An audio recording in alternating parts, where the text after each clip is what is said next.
Assalamualaikum warahmatullahi wabarakatuh. Bismillahirrahmanirrahim. Hamdan wa syukran lillah wassalatu wassalamu ala rasulillah wa ala alihi wasahbihi wa mawalah.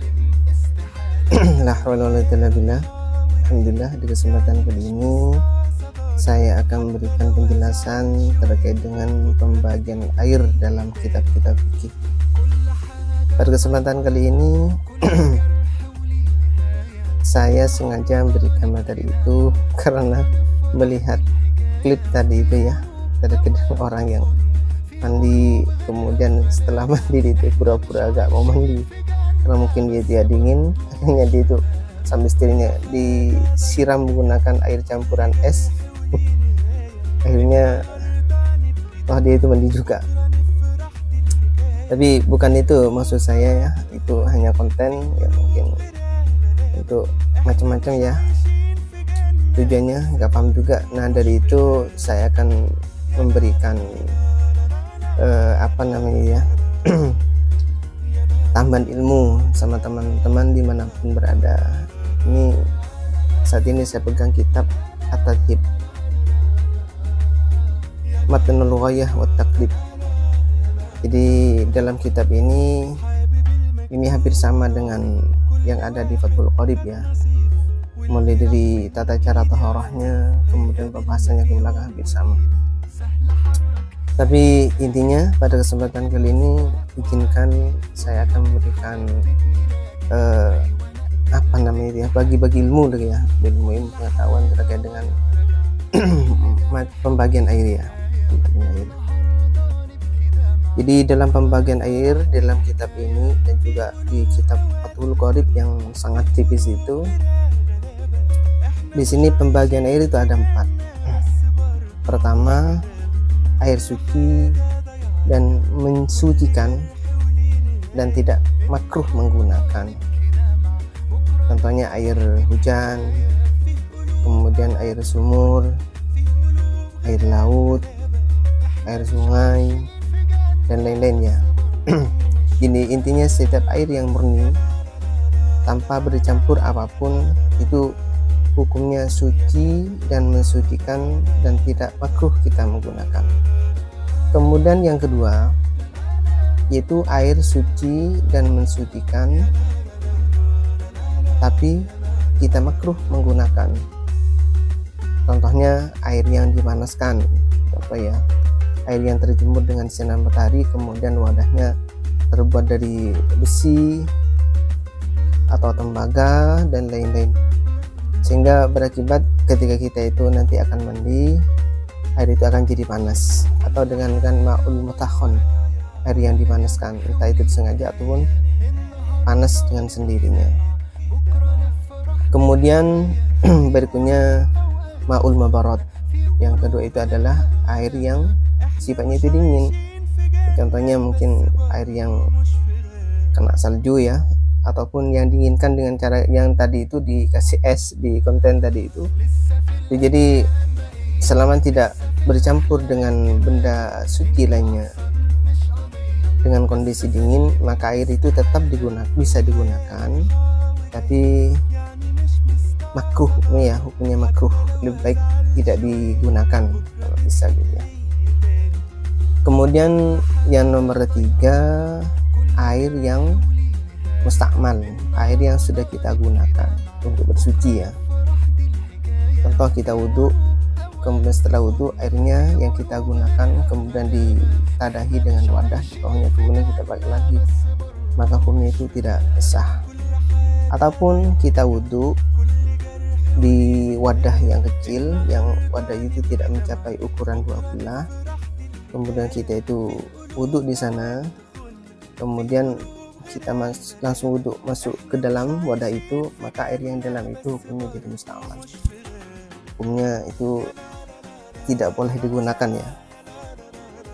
Jadi caranya, kalau misal kita ada wadah kemudian tidak mencapai ukuran 2 bilah, maka kita harus wudhu keluar dan tidak boleh mencampur dengan air yang ada dalam wadah itu ya, mustakmal. Kemudian berikutnya di bagian nomor 3 adalah air yang berubah disebabkan karena benda suci yang lain. Contohnya kita ambil air 1 ember kemudian dicampur dengan benda suci lain seperti garam, kemudian gula, ataupun benda-benda suci yang lain, maka hukumnya itu tidak boleh karena air itu sudah tidak murni lagi dan sudah bercampur dengan benda suci yang lain. Nah, kemudian yang nomor 4 teman-teman, yaitu air yang najis, air yang dikena benda najis. Nah, ini perlu diketahui sama teman-teman bahwa benda najis itu ya banyak. Ada yang najis sifatnya berat, ada yang ringan, ada yang sedang. Nah, saya tidak akan bahas itu untuk saat ini, tapi saya akan membahas terkait dengan air yang dikena najis, air mata najis. Nah, ini yang rawan dan yang jarang kita ketahui teman-teman. Seperti contoh yang ada dalam klip tadi itu. Di dalam klip tadi itu, kalau perhatikan di wadahnya, coba ya, kalau kita pernah belajar fikih selama kita itu masuk di sekolah dasar ataupun di sekolah menengah atas dan lain-lain, itu kalau kita perhatikan di wadahnya yang ember kayak itu ya, kalau dalam logika kita itu seandainya kita penuhi dengan air, maka wadah itu tidak mencapai batasan 2 kula.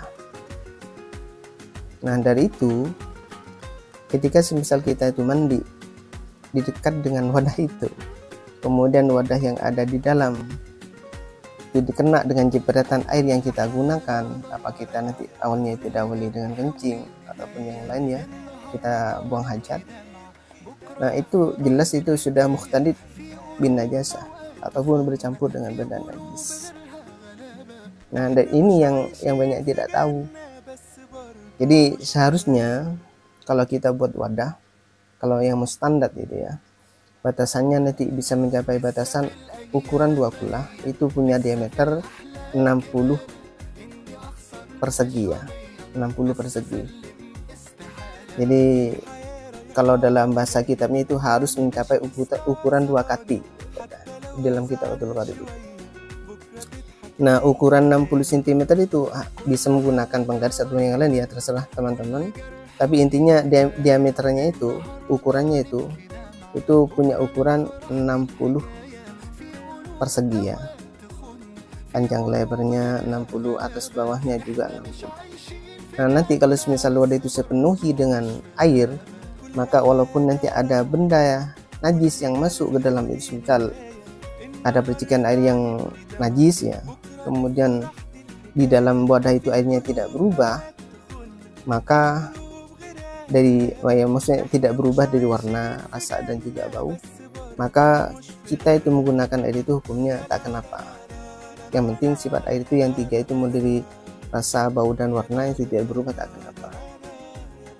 Jadi kalau mohon maaf, seperti yang konten tadi itu, kalau misal kita gunakan air yang ada dalam wadah itu yang jelas-jelas tidak mencapai ukuran 2 kula, kemudian kita gunakan, gimana ya? Makanya ini harus hati-hati. Karena kita sebagai muslim pasti kita akan melakukan yang namanya sholat. Nah, sedangkan sholat itu, kalau kita mau sholat, diantaranya syarat sahnya sholat itu ada 5, yang diantaranya harus suci dari hadas juga ya, hadas besar dan kecil, dan juga harus suci baik dari pakaian tubuh kita dan juga tempat ibadah kita ini dari benda-benda najis. Jadi mohon maaf kalau seperti yang konten yang tadi itu yang saya lihat, yang teman-teman lihat tadi itu kalau seandainya kita itu mandi di dekatnya itu, maka ini jadi air muta najis dan kita tidak boleh gunakan. Nah, untuk selanjutnya kalau misal teman-teman masih ada yang belum dipahami terkait konten yang saya buat ini, bisa nanti tinggalkan komentar ya. Ya, demikian dari saya akhiri. Assalamualaikum warahmatullahi wabarakatuh.